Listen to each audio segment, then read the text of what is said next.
The Subcommittee on South and Central Asia will come to order, and the purpose of this hearing is to discuss the administration's plans for enforcing U.S. export control laws. Members will have the opportunity to explore legislative options to strengthen the enforcement of U.S. export controls and block adversary access to sensitive U.S. and allied technology. I now recognize myself for an opening statement.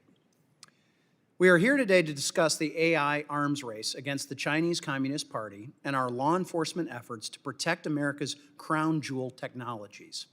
Just last night, Reuters reported that DeepSeek's latest AI model was trained on illegally smuggled NVIDIA Blackwell chips, America's most advanced AI chips.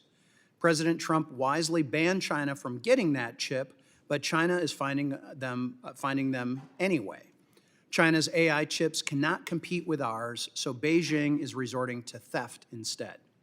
This chip smuggling story is just one example of how China's AI ambitions are living off of stolen American technology.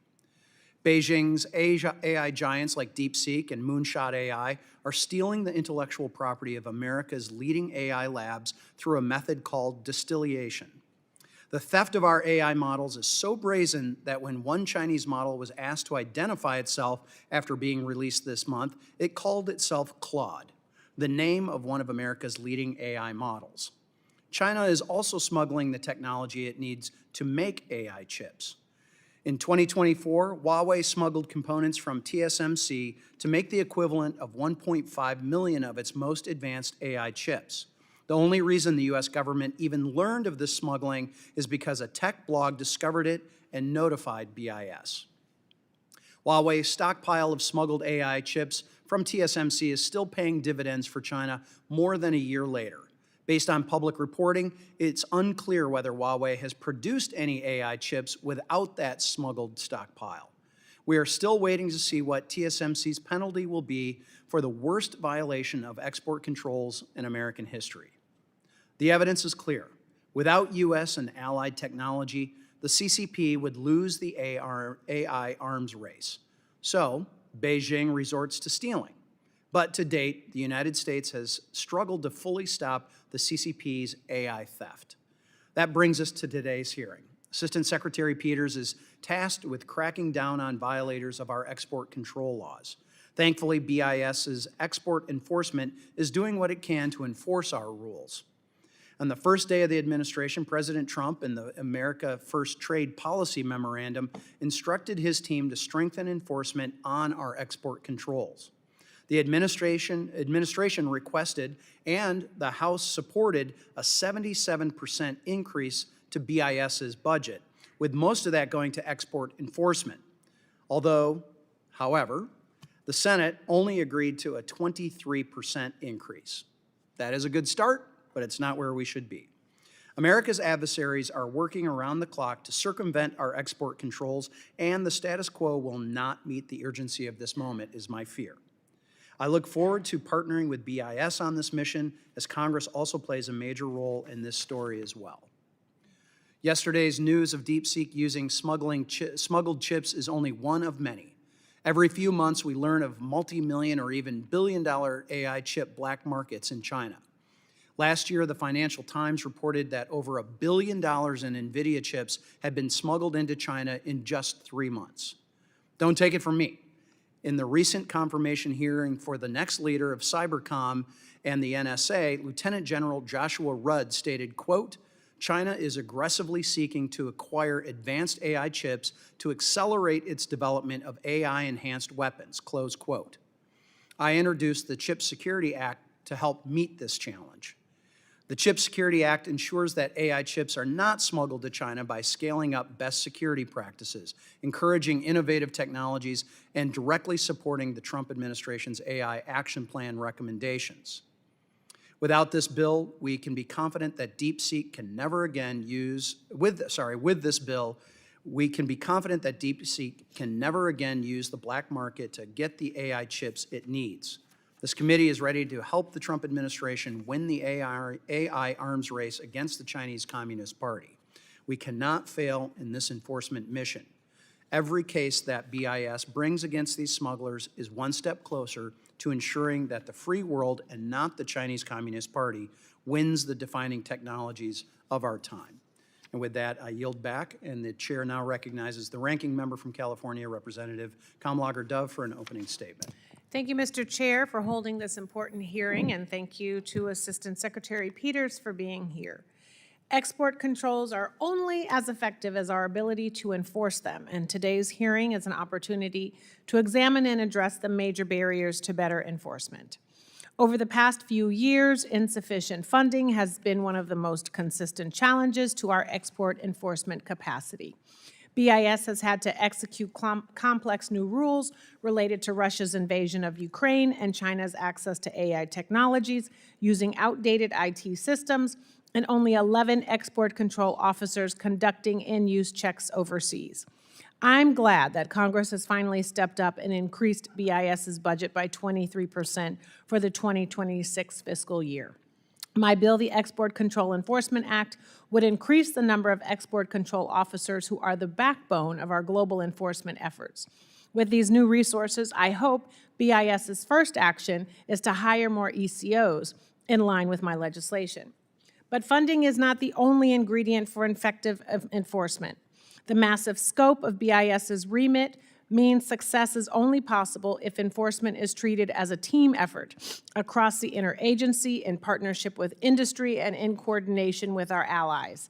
And given that the volume of controlled transactions will always exceed whatever resources BIS may have to monitor them, clear, stable, and predictable regulations are necessary to reduce self-imposed complications. I am alarmed at how the Trump administration has gutted some of the key pillars of effective enforcement, including robust cooperation with industry and our allies. This administration's self-defeating export controls policy and bureaucratic mismanagement have exacerbated enforcement challenges and hurt the effectiveness of our controls.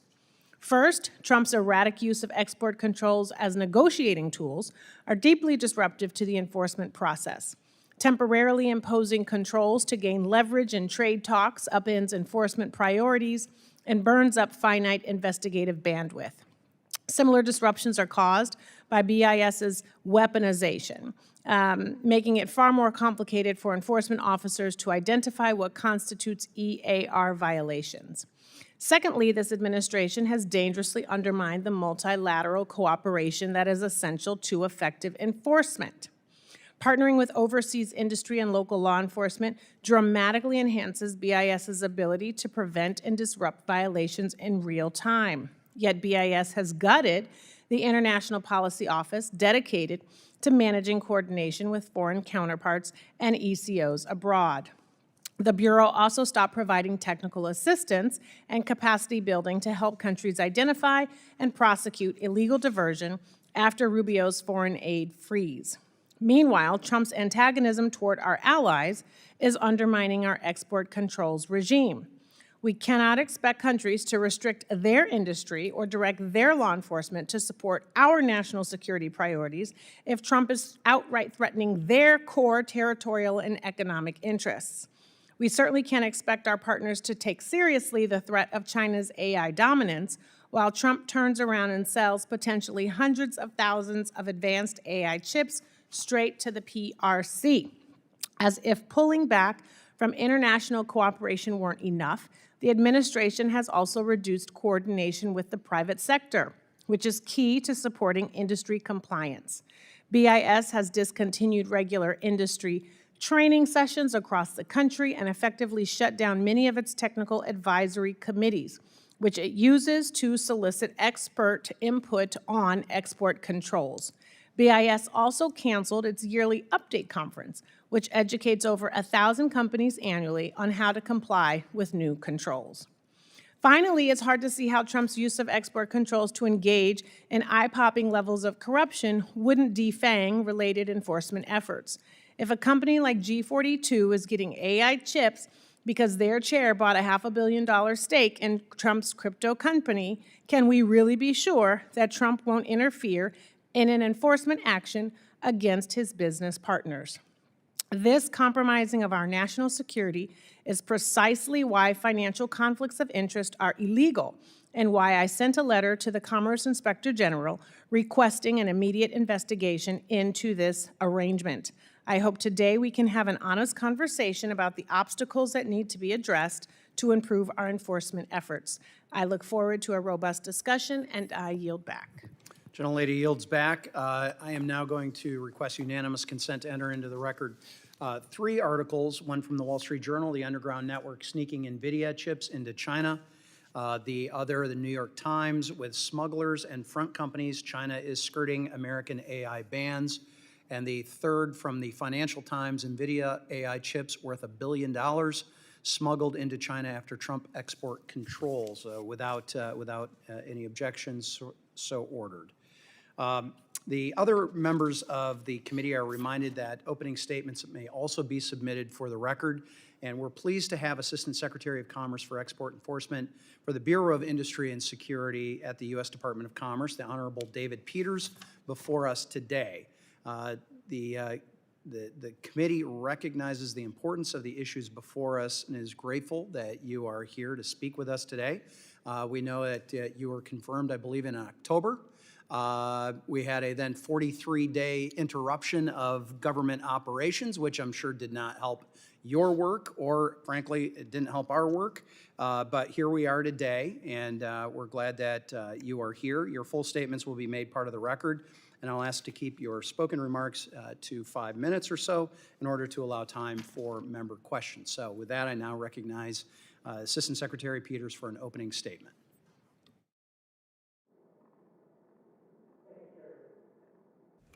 Thank you, Chairman Huizenga, Ranking Member Kamlager-Dove, and distinguished members of the subcommittee.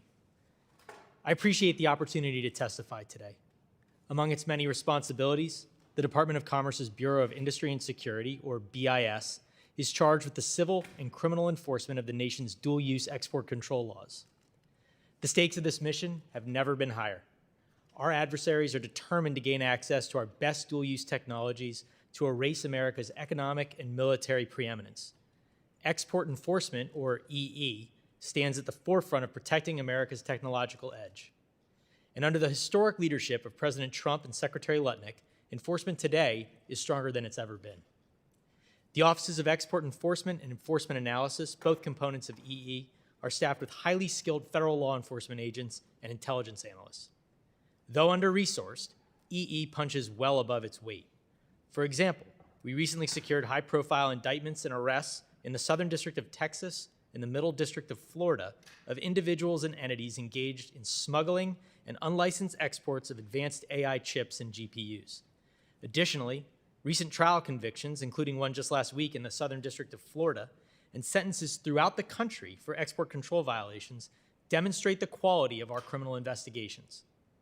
Moreover, in the past 12 months, BIS has announced significant administrative penalties against companies that have run afoul of the Export Administration Regulations. Last year, we reached a $95 million settlement with Cadence Design Systems for unlawfully exporting critical semiconductor design technology. And just 2 weeks ago, we announced a $252 million settlement with Applied Materials for selling semiconductor manufacturing equipment to a company on the Entity List. This was a statutory maximum penalty and the second largest standalone penalty ever imposed by BIS. The message to everyone paying attention should be clear. Follow the law or face the consequences. With more resources, our enforcement would be even stronger. In fiscal year 2025, BIS collected far more in criminal and administrative penalties, forfeitures, and restitution, roughly $278 million, than our funding, which is approximately $191 million. As a financial matter, the American people get far more out of BIS than they put in. And with more funding, increased penalties and stronger deterrents are sure to follow. The FY26 budget, which gave BIS an increase of approximately $44 million, was a significant step in the right direction, although it fell far short of the $122 million requested by the President's budget. With this increase in funding, BIS is prioritizing hiring more personnel.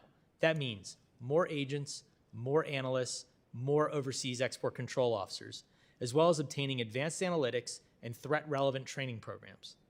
This will enable better accountability of licensed trade abroad, more investigative leads, more investigations, increased criminal and civil penalties for violators, and ultimately greater deterrence. To achieve these goals, we also encourage Congress to increase statutory civil penalties. Currently, the maximum civil penalty allowed for violations under the Export Control Reform Act, or ECRA, stand at twice the value of the unlawful transaction, or $300,000 adjusted for inflation, whichever is higher. Compare that to violations of the International Traffic in Arms Regulations, where the Arms Export Control Act authorizes a penalty of approximately $1.2 million per unlawful transaction. Too often, companies treat BIS's administrative penalties as a mere cost of doing business. And the reality is that ECRA's financial penalties are not enough to punish and deter bad actors and create a culture of compliance in companies. Beyond increasing financial penalties, it would also be helpful to extend the statute of limitations under ECRA from 5 years to 10, which is similar to Congress's recent revision to other statutes. This is justified by the complexities inherent in investigating export control violations. To conclude, stronger penalties and stronger deterrence are critical, and this is because the risks to our dual-use technologies have never been more serious. I appreciate that the members of this committee recognize the threat, and I'm grateful for your support in confronting it. Thank you again for having me before you today, and I look forward to your questions. Thank you, Assistant Secretary Peters. Appreciate that input. And with that, I'm now going to recognize the gentleman from Texas, Congressman Self, for 5 minutes of questioning. Thank you, Mr. Chairman, and thank you for being here. Did you say that was a $252 million penalty? Okay, thank you.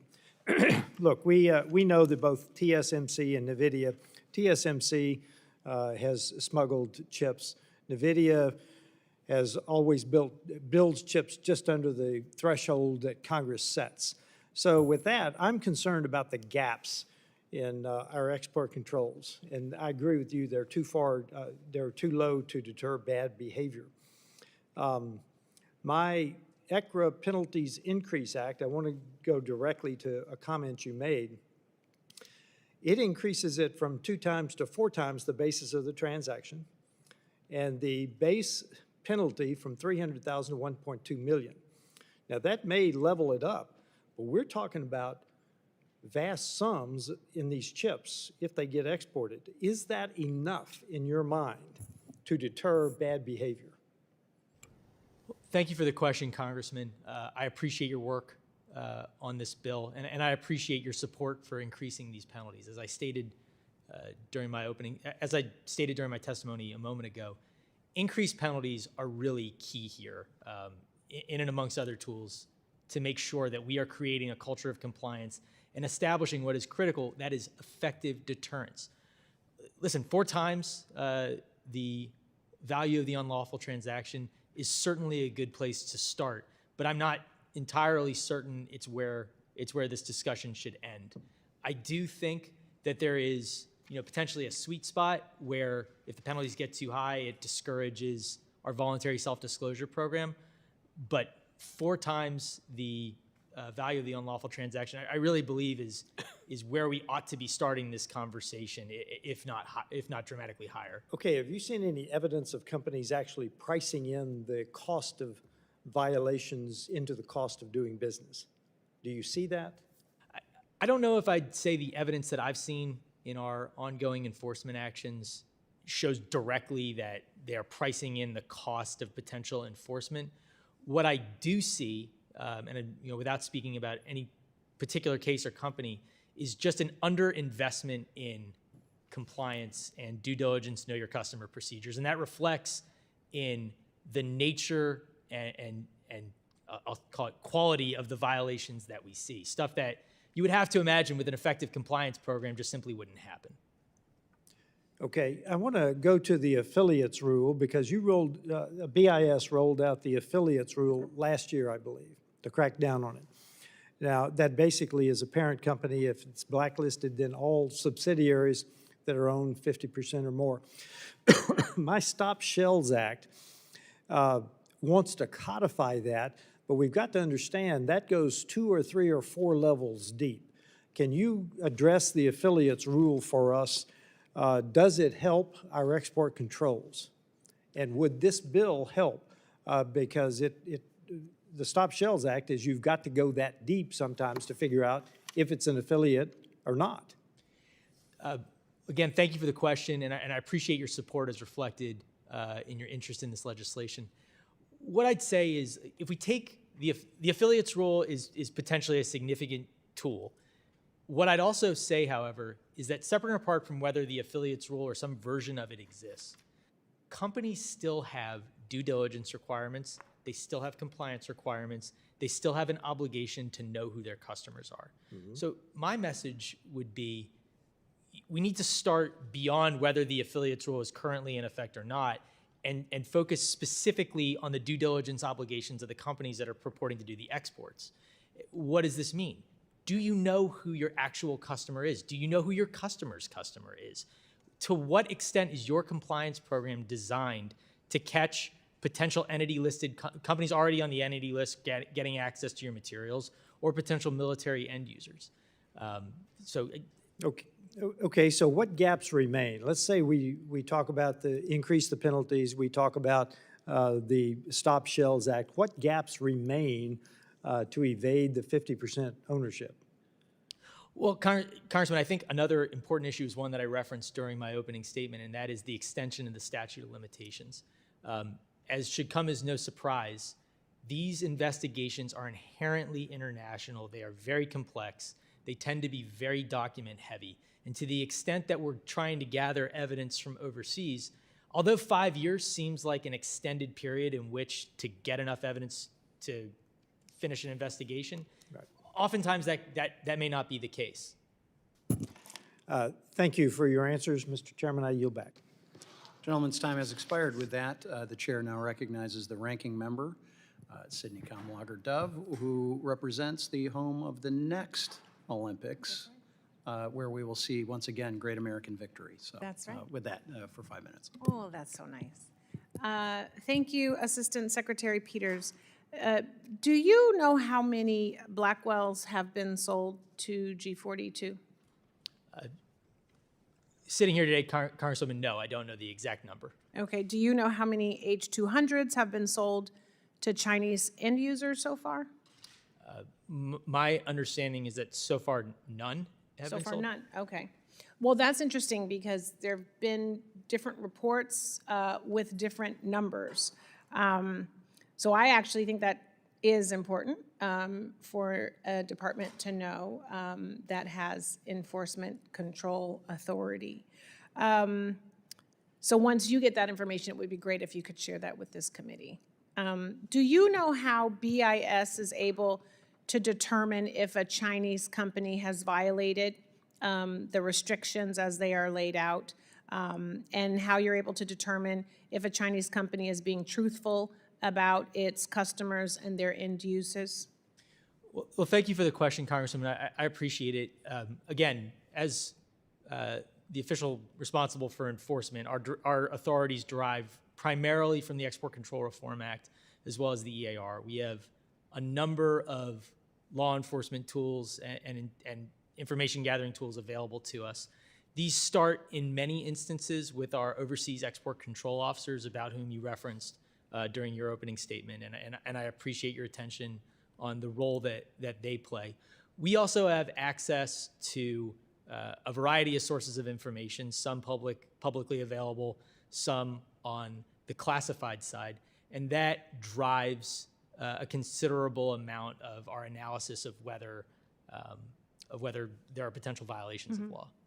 Well, I certainly think it's, I think that information is important, and this tends to be a bipartisan issue. I think most of us think that information is important because many of us are concerned with Chinese access to these chips and then how they will be used. So would you say that stopping the diversion of controlled technology is an important priority for your office? Absolutely, Congresswoman. It is the priority for us in export enforcement. Preventing diversion is our bread and butter task. I am so glad that you said that. So my next question is, does BIS plan to use its new funding to restart the technical training and capacity building that was helping partner countries to better identify and prosecute illegal diversion? Thank you for the question, Congresswoman. We interact with a variety of countries with respect to this problem set. I disagree somewhat with the premise of the question that we in export enforcement are not involved in partnership with our foreign law enforcement partners. We remain actively involved as not only part of our ECO programs run out of our embassies abroad, but also just as a general matter of course. We are regularly in contact with foreign law enforcement agencies. Yes, so I should restate, that was not the premise of the question. The question is, now that you've gotten a little bit more funding, if you would be willing to commit to more training and capacity building, because we want to make sure that our partners in other countries are working in tandem with us and have the resources that they need, that we need them to have in order to be able to identify and prosecute illegal activity. Thank you, Congresswoman. I'm sorry if I misstated the premise of your question. Of course, as we get new funding and as we hope to expand our ECO program, that is inevitably going to result in more host nation law enforcement, LE to LE interaction, with an eye towards helping them to help us to identify potential violations of law. So you're saying you need new funding, the more funding, not the current funding that you got? What I'm saying, Congresswoman, is now that we have the new funding, our expectation is to use it in part to expand our ECO program, which I expect is going to bleed into additional LE to LE partnerships. Okay, well, that's helpful to hear. As you also heard me in my opening statements, I talked about the annual update conference. So are you willing to commit to working with your export administration colleagues to resume BIS's participation in its technical advisory committees and to hold the annual conference? Congresswoman, we work with our export administration colleagues on a daily basis on a variety of issues. As far as the tax are concerned, again, that is primarily an EA function. We had some interaction previously with, I believe it was the regulatory and policy TAC. I'm not sure what the status of that is, but I'm happy to take that back to my colleagues in EA and get an answer for you. I would appreciate it if you could get back to us on a few of those things, including that, but also if you're able to access the number of chips that have been sold. I think that would be of use to the committee as well. Thank you, and I yield back. Gentlelady's time has expired. With that, the chair recognizes the delegate from Guam, Mr. Moylan, for 5 minutes. Thank you, Mr. Chairman. Assistant Secretary Peters, thank you for coming on in today. And you made it pretty clear that halting China's AI advancements and maintaining U.S. leadership is one of our most critical for us, and the national security is a challenge every day that you have to go through. And then we have what we call the China AI Power Report Act. It requires BIS and State Department to create an annual report on China's entire ecosystem, including its compute capacity, supply linkages, and applications to its military and industries. And if we don't have that, then I'm afraid we're just simply shooting our darts blindfolded in the dark.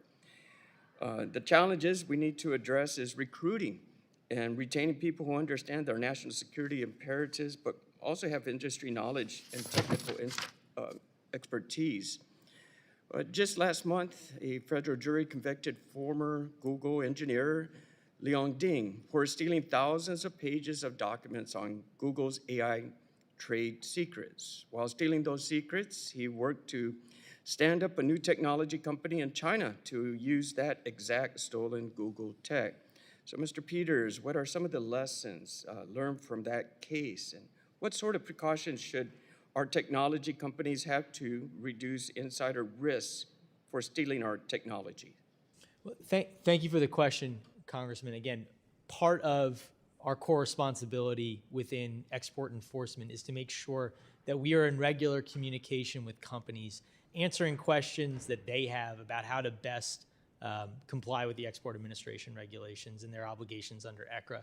I'm happy to say that in the time that I've been at BIS, we have really endeavored to be responsive to questions from the business community. There are a variety of ways that the business community may interact with BIS. Obviously, we're aware, they're federal law enforcement agents, so at times they may show up with requests for documents, they may show up with subpoenas, they may show up to interview members of the company in support of an investigation. But there's also just standard routine outreach that has no connection to any particular investigation or subject matter, but where we seek to go out and educate our partners in the business community, because truly it's through them that we tend to identify a lot of these potential violations of ECRA and the EIR. So I see that as a core part of the obligations of my Office of Export Enforcement, and we've been actively engaged in that in the time that I've been in my current role. Thank you. And how about the Disruptive Technology Strike Force? Is that still active? Again, thank you for the question. Disruptive Technology Strike Force was an edifice of the prior administration. What I'd say is, separate and apart from whether there is something currently called the Disruptive Technology Strike Force, we are still focused on priority areas of enforcement. We work hand in glove with our partners in other law enforcement agencies, including the FBI, HSI, DCIS. We also work very, very closely with our prosecutorial partners in the U.S. Attorney's offices, as well as the National Security Division at the Department of Justice. We have regular syncs. I am regularly in contact with the leadership in the U.S. Attorney's offices, where a significant percentage of our cases tend to lay. I'm proud of that relationship. Coming from a background in the Department of Justice, it's something that I think I'm able to add in my role as Assistant Secretary. So I'd say we are very well coordinated with our other federal law enforcement partners, as well as our partners in DOJ, to bring effective enforcement cases. Thank you.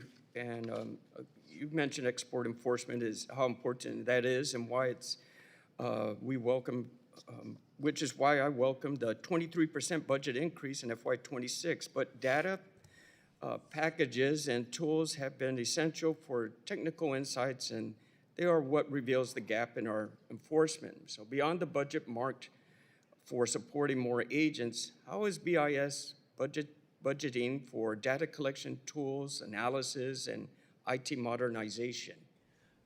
Again, thank you for the question, Congressman. IT modernization is definitely a priority, not just for export enforcement, but throughout the Bureau of Industry and Security. It's my understanding that an IT modernization program has been put in place and is being actively implemented in the time that this administration has been in charge. And I'm reticent to quote the exact dollar amount, but there are significant resources invested in our IT modernization. Very good. Thank you, sir. Appreciate your presence here today. Mr. Chairman, I yield. Gentleman's time has expired. With that, the gentleman from Indiana, Mr. Shreve, is recognized for 5 minutes. Thank you, Mr. Chairman, and thank you, Secretary Peters. It was good to visit with you just for a few minutes before our hearing got underway. So you shared with me that you've been working in this space, the export control space, since 17, for nearly a decade, which is longer than certainly I have, or many of us here on the dais. It's fast-moving as the evolution in semiconductor technology is dizzying and threatening, certainly, to our country. These rapidly evolving advancements in the increasingly complex export controls span hundreds or thousands of pages of regulation.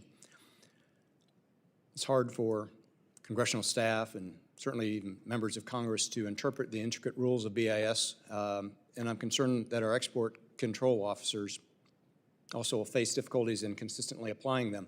To help address these gaps, I recently introduced the BIS Strength App with our ranking member, Kamlanger Dove. The legislation authorizes the appointment of highly qualified experts to fill some of the identified expertise gaps that we have within BIS. Mr.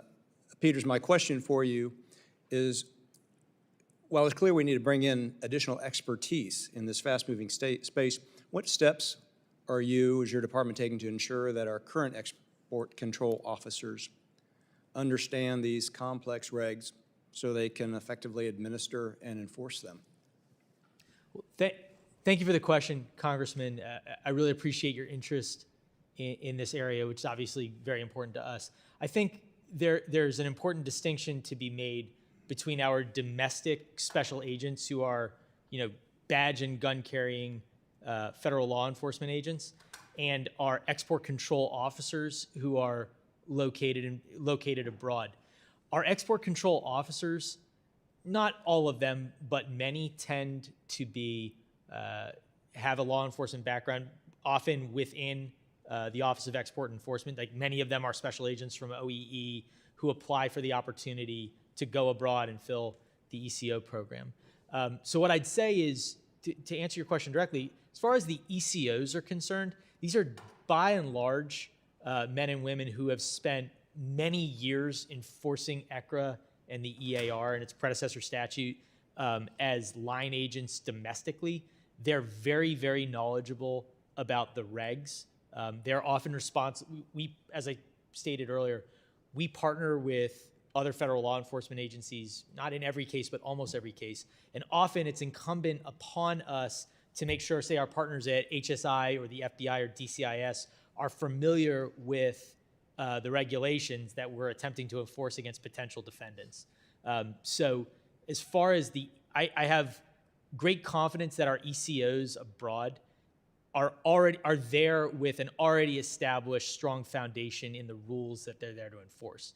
To the extent that they have questions, we have significant resources stateside to help them, both through my office as well as our partners in export administration.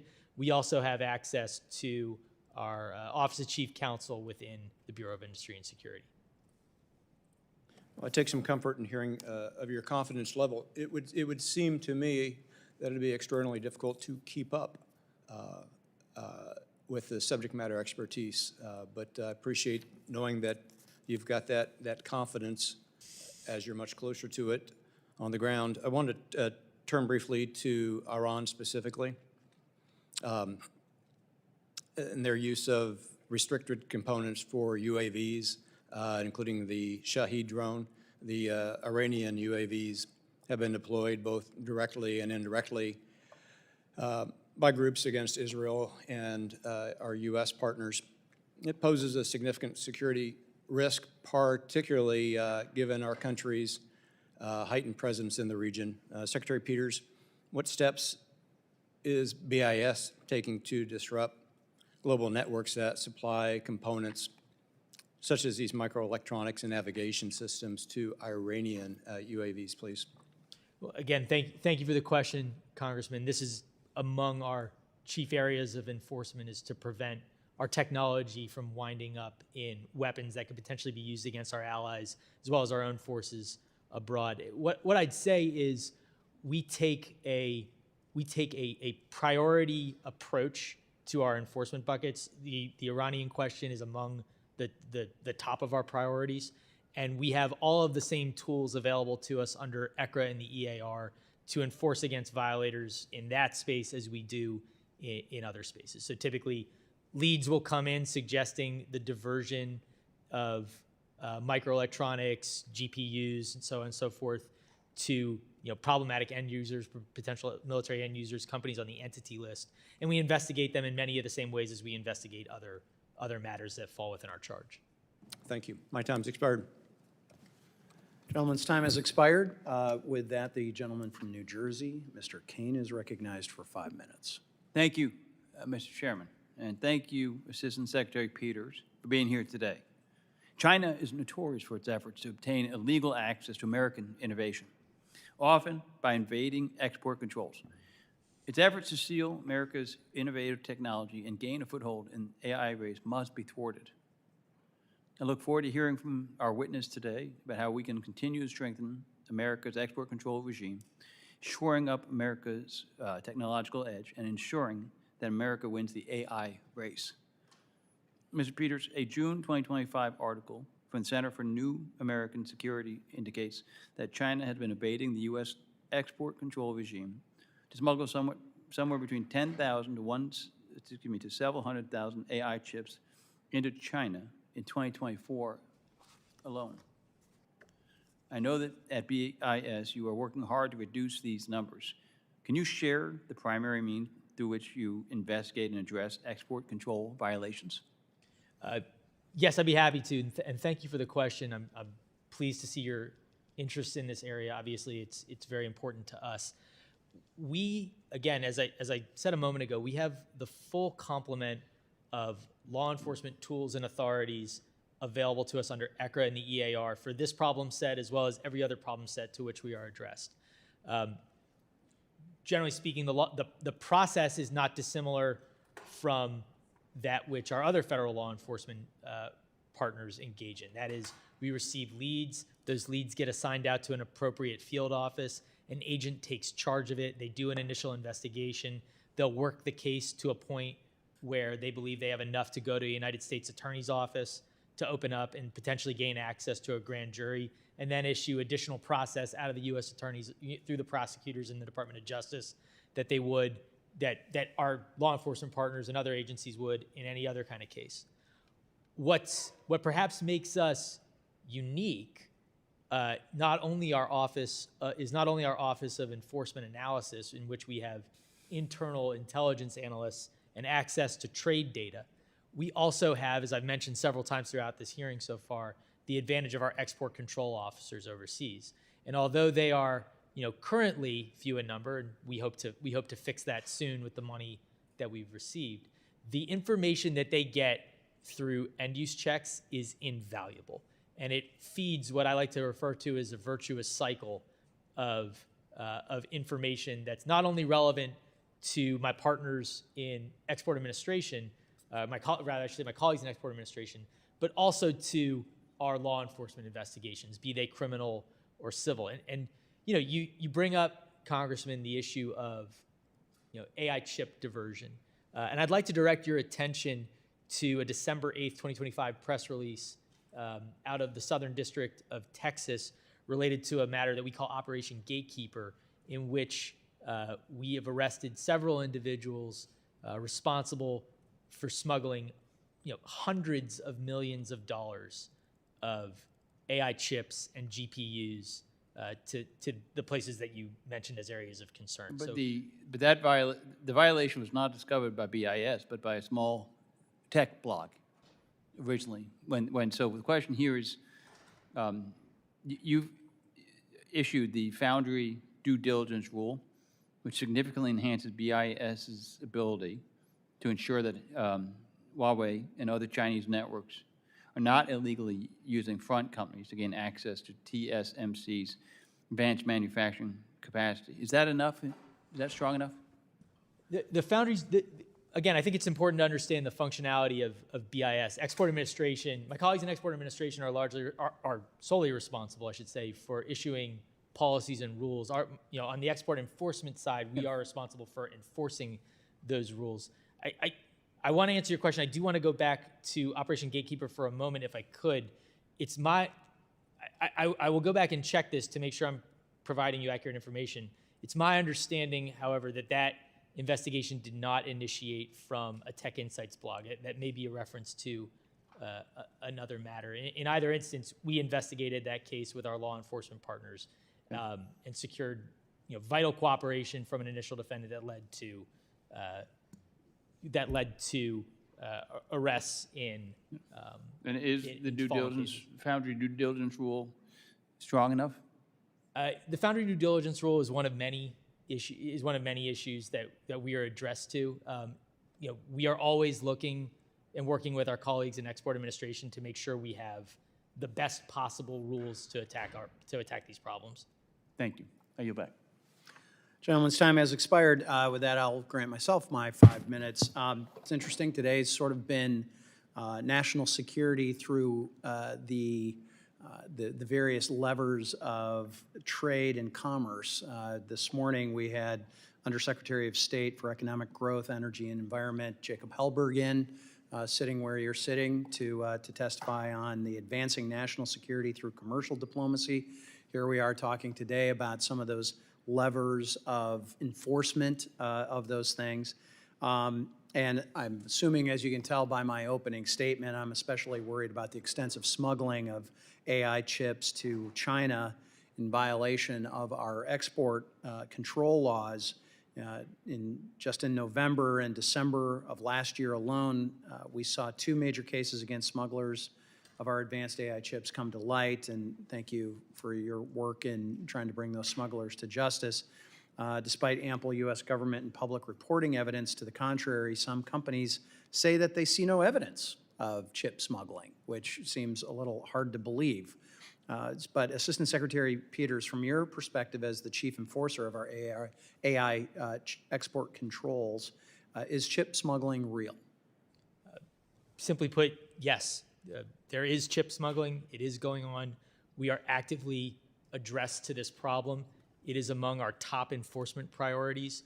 This is one of the things that we get up thinking about every day in export enforcement, and I'm very grateful for the skill and diligence of our agents, our analysts, and our export control officers who live and breathe this at the ground level. Right. Well, pass along our thanks to them as well, if you would. I think what most people don't understand is the scale of America's sale of AI chips worldwide, how massive it really is. America, or in America, will make upwards of 10 million AI chips this year, with many of them sold internationally from Southeast Asia, the Middle East, and even to Armenia, places like that where you wouldn't necessarily think of them as tech hubs. However, America has only 11 export control officers that you've been talking, or rather those on the front lines responsible for ensuring export control compliance worldwide. Given the scale of the AI chip sales and BIS's limited personnel, would you say it's been challenging for BIS to have certainty that the chips that America is selling around the world and selling abroad have not eventually been smuggled to China? Well, thank you for the question, Congressman. Again, enforcement is, there are just inherent challenges with enforcement, whether domestically there are challenges. Obviously, those problems, are increased in an overseas setting where you're required to rely on host nation law enforcement support in order to accomplish your mission. Of course, with more resources, we can do more. We are doing a lot now. These new resources will enable better accountability of our trade abroad. As I've mentioned several times, I anticipate an expansion of our ECO program. Right. The idea being more ECOs, more ability to observe licensed trade abroad, more ability to contribute to what I've now referred to several times as a virtuous feedback loop of information to inform not only licensing decisions, but also the trajectory of potential criminal and civil regulatory investigations.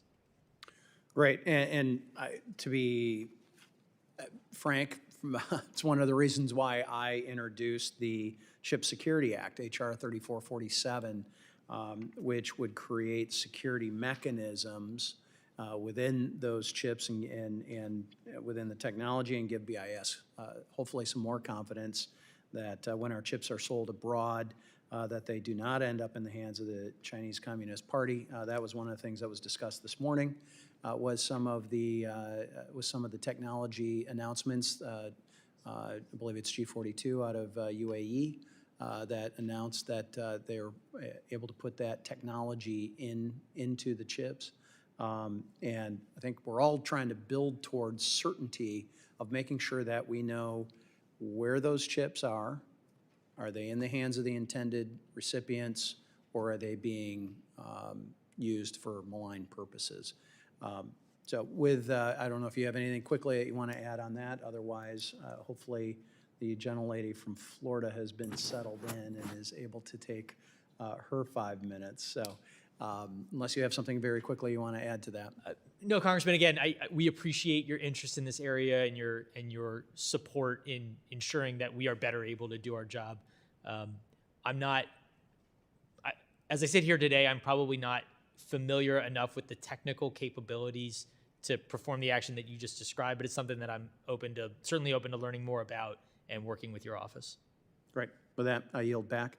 The chair now recognizes the chairwoman of the Western Hemisphere Subcommittee on Foreign Affairs, the gentlelady from Florida, Maria Elvira Salazar, for 5 minutes. Thank you, Mr. Chairman. Thank you very much, and I commend you for putting together this hearing, and to you, Mr. Peters, for coming and sharing with us your experience and your comments. I just wanted to share with you a letter that we sent last week to the Undersecretary Kessler, and signed by Mario Diaz-Balart, Carlos Jimenez, and myself. And this letter says specifically, requesting from your office a full review of all export licenses to the island of Cuba. I'm not sure if you are familiar with this letter.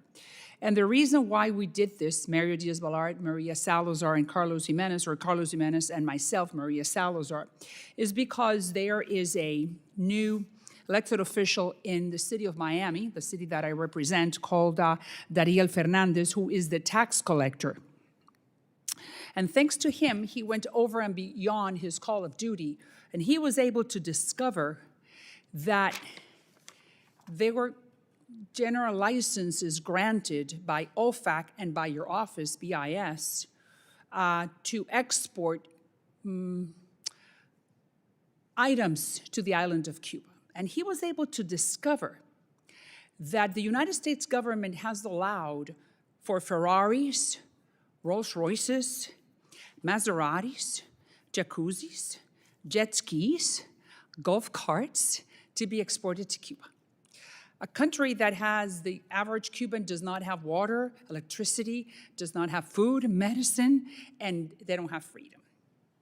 So I don't think that sounds really humanitarian to me. Were you aware that that was happening? Thank you for the question, Congresswoman, and I share your concern about this issue. In my role as the Assistant Secretary for Export Enforcement, we investigate violations of ECRA and the EAR. But did you know that specifically OFAC and BIS was allowing under these licenses granted by your office? And I'm not saying that this started with the Trump administration. I'm saying that it has continued. Were you aware that the general licenses granted to certain individuals included Ferraris and Rolls Royces to the island of Cuba? Again, Congresswoman, I was not personally aware. Got it. So you were not personally aware, and anyone in your office. Got it. But it doesn't really sound highly humanitarian. For me, humanitarian is food and medicine, not Ferraris. Or jet skis, or golf carts, right? I fully understand your concern. Got it. So then, since you fully understand, I just want to ask you something very specific. Do you commit right here, right now, in public, to revoke, investigate, and revoke any licenses that are not for humanitarian purposes, meaning food and medicine? What I can commit to you today, Congresswoman, is that Export Enforcement, the Office of Export Enforcement, of Export Enforcement will investigate any and all violations of ECRA. We have done the investigation. I am more than willing, and I'm sure that the tax collector is more than willing to give you all the info, all the different companies that are doing this type of maneuvering. Because this is just it's just a loophole in the law that we have allowed it for years. But it has to be humanitarian because that is the Trump policy. Humanitarian items to the island of Cuba. So do you commit to revoke those licenses if we provide to you all the documentation? Again, I think I'm not trying to quibble with you, Congresswoman. I'll certainly take your concerns back to my colleagues in Export Administration who are responsible for our licensing procedures. And after that, what happens? You take it, they review, what happens? Again, I'd be uncomfortable to speak too much to their equities, but they have the option to revoke existing. They generally speaking have the option to revoke existing licenses. Who has the option to revoke? Who has that? It's within the Export Administration side of the Bureau of Industry and And Security. who heads that office? We have an acting assistant secretary at the moment. We don't have a nominated and confirmed. So did you think that maybe the acting secretary could take this request that I am bringing to you and forewarn him what's happening, inform what I just told you, and I'll give you all the documentation, the name and the companies. This is just a loophole I will absolutely bring, The United States is not in the business of sending Maseratis and Rolls Royces to Cuba. I understand, Congresswoman, and I'll certainly bring your concerns and any information you provide back to And my what is the name colleagues. of the person that we need to talk to? The person that has the ability to revoke those licenses. What's his name? Again, the Undersecretary for the Bureau of Industry and Security is, I assume you know, is Jeffrey Kessler, since you wrote the letter. Correct. Yeah, and so I can work with him as the Undersecretary and. Please do so, because we're going to be following up with you. Okay, thank you, Congresswoman. And we're here to help you with any documentation, any research that the tax collector has done. And thank you for your time. Thank you. And for wanting to help us. I yield back. That gentlelady's time has expired, and we'd like to welcome a guest, a member of the full committee, representative from Rhode Island, Mr. Amo, for 5 minutes. Thank you, Mr. Chairman. I appreciate your accommodation today. Thank you, Assistant Secretary, for being here. As you know, the Bureau of Industry and Security ensures our most sensitive technologies stay out of the hands of adversaries, and when necessary, even from partners who may pose a risk. BIS uses export controls to protect advanced artificial intelligence systems, drone and missile detection technology, and other advanced critical tools for our national security. But export controls only work if they're consistently enforced and if BIS has the resources, the staff, and the independence to do its job. Under President Trump, our export controls have been, frankly, inconsistent and politicized. I'm worried he's ceding ground to authoritarians who would use our technology against us. In January, BIS loosened export controls to allow China to purchase H200 chips. These chips have 6 times the processing power of those previously restricted and far beyond what China can currently produce on its own. Approving the export of these chips undermines our competitive advantage and national security in the AI arms race. Trump also approved advanced AI chips to Saudi Arabia and the UAE, despite serious national security fears about their close ties to China. The timing raises even deeper alarms. 2 weeks after Special Envoy Steve Witkoff's son announced a $2 billion cryptocurrency deal with the UAE investment fund, Trump granted the UAE access to our advanced AI chips. We now know a UAE sovereign wealth fund made a $500 million deal with the Trump family to purchase a 49% stake in that same cryptocurrency company. These overlapping financial interests raise serious questions about how Trump is abusing our export controls and whether they are being used to enrich government officials and their families. So, Assistant Secretary Peters, are political staff, rather than career experts, now reviewing and approving export control licenses? Thank you for your question, Congressman. I appreciate your interest in this area. Again, as I've stated several times, my role as the Assistant Secretary for Export Enforcement is to oversee the enforcement of enforcement with respect to potential violations of ECRA and the EAR. How licenses are approved and the process therein incumbent is the province of my colleagues in export administration. So I would have to defer to them as to what process. And do they consult with you, or do you have any sort of visibility into their processes? We provide information on a case-by-case basis that may be relevant to whether to grant or deny license applications. Okay, so there is some visibility there into some of their activities. Again, we provide information as, on a case-by-case And they basis. may not use it, is what you're saying. No, I'm not suggesting that at all, Congressman. I think it is among the information that is relevant my understanding is that it's among the information that is relevant in arriving at a decision with respect to a license application. And do you feel like you're interacting with political or career staff at your engagement point? BIS is comprised of some political staff and mostly career staff, many of whom have years, if not decades, of relevant experience. Their expertise is relied upon in my observations, particularly in export enforcement, which is my purview. We rely on career law enforcement officials, intelligence analysts, without regard to any political persuasions. Okay, well, I hope that limited number of political, employees are actually not wielding the power that I believe they might be. What procedures are in place to ensure that these approvals are being made without the influence of government officials who may have personal financial interests in these deals?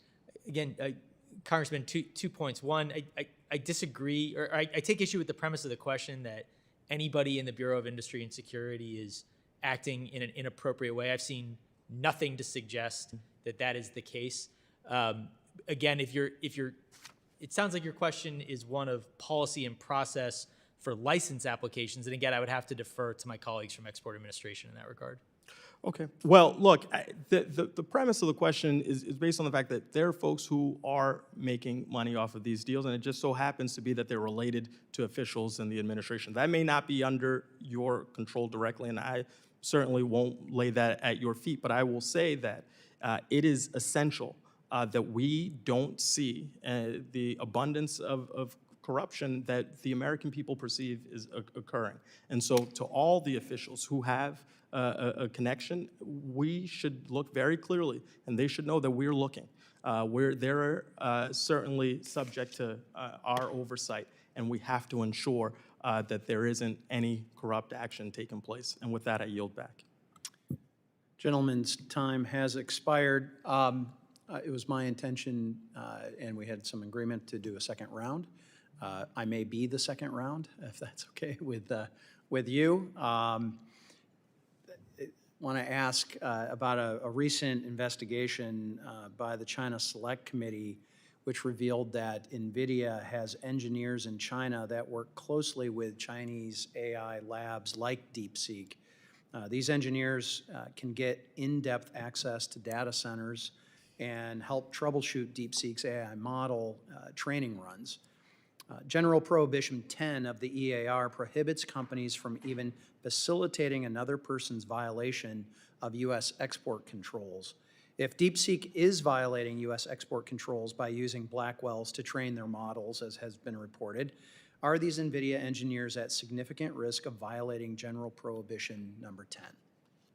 Thank you for the question, Congressman. Again, I really appreciate your interest and the amount of work you've done to support us in this regard. I cannot speak and won't speak to any potential ongoing investigations or to hypothetical applications of law, or the application of law to hypothetical facts. What I will say is that NVIDIA is one of our most successful companies. I think we all celebrate that. We just want to make sure that everybody is adhering to the law. And to that point, everybody who is in the export space is accountable to the prohibitions of ECRA and the EAR. We enforce any potential violation of that law and those regulations without regard to who the violator may be. If we follow facts wherever they may lead. Okay.